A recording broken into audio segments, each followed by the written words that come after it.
Je m'appelle Wassim, mais je suis avec Ryan, Najima, Eva et Djibril. On peut se présenter tout seul là.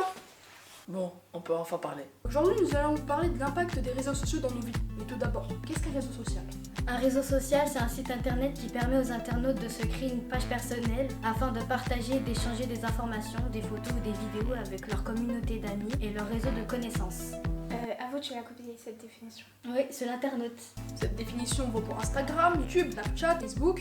Facebook, j'utilise vraiment Facebook. Bah non, mais je pense au you. Aujourd'hui, les réseaux sociaux sont vraiment présents partout, que ce soit dans nos téléphones, sur nos tablettes, nos ordinateurs et même dans nos télévisions, et ce partout dans le monde.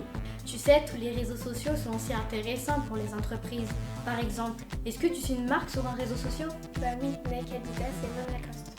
Ok, et selon toi, qui dirige ces comptes? Je sais pas, peut-être le directeur de l'entreprise. Et non, c'est un community manager. Un community quoi? Un community manager, quelqu'un qui est employé pour envoyer, répondre aux internautes, organiser un tas de concours et communiquer sur le compte de l'entreprise.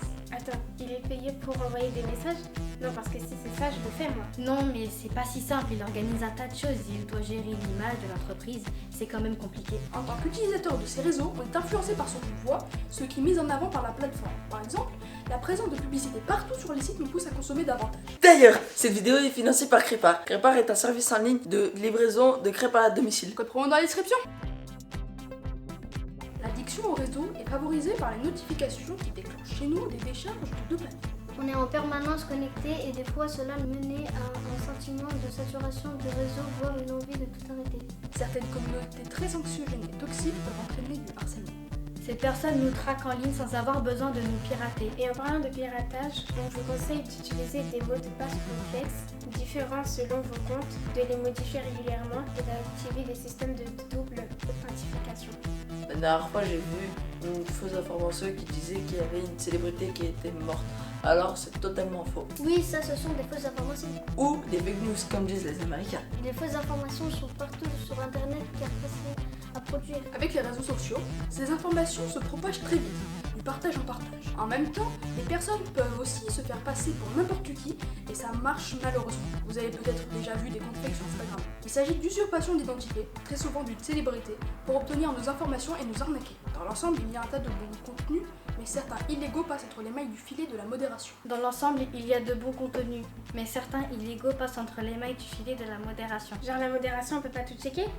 Tu sais que chaque jour, c'est 720 000 heures de vidéos qui sont postées sur YouTube. Ça fait 82 ans. C'est juste impossible de tout vérifier. Il y a des choses illégales qui passent même si la modération est en partie automatisée. Il n'y a pas que des points négatifs. Bien sûr, cette invention est formidable. Par exemple, avec les réseaux sociaux, on peut parler avec nos amis et nos familles de n'importe où. Après, il faut quand même avoir un peu de réseau quoi.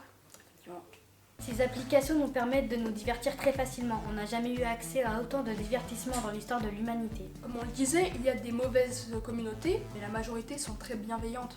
On peut en trouver qui ont les mêmes points d'intérêt que nous. Qu'on soit fan de rap, de musique, de manga ou de... De bouffe! De chèvre. De chèvre! On peut aussi s'informer facilement. Il y a eu Manchester City contre Tottenham et Tottenham a gagné 1-0. Mais comment tu le sais? J'ai regardé sur Instagram et j'ai vu en regardant des vidéos sur YouTube. Il y a aussi des sites pour s'organiser. Avec les réseaux sociaux, on peut créer un événement ou un groupe. C'est ce que j'ai fait pour mon anniversaire. Il y a déjà 8 personnes notifiées. On peut aussi apprendre des savoir-faire comme... La bouffe! Ou le char à voile. En conclusion, Tottenham a gagné. la bouffe! Je suis pas sûre que ce soit la bonne conclusion. En bref, les réseaux sociaux sont formidables, mais il faut bien les utiliser pour ne pas tomber dans de mauvaises dérives ou faire de mauvaises trouvailles. Bon là, on a fini, on fait quoi maintenant?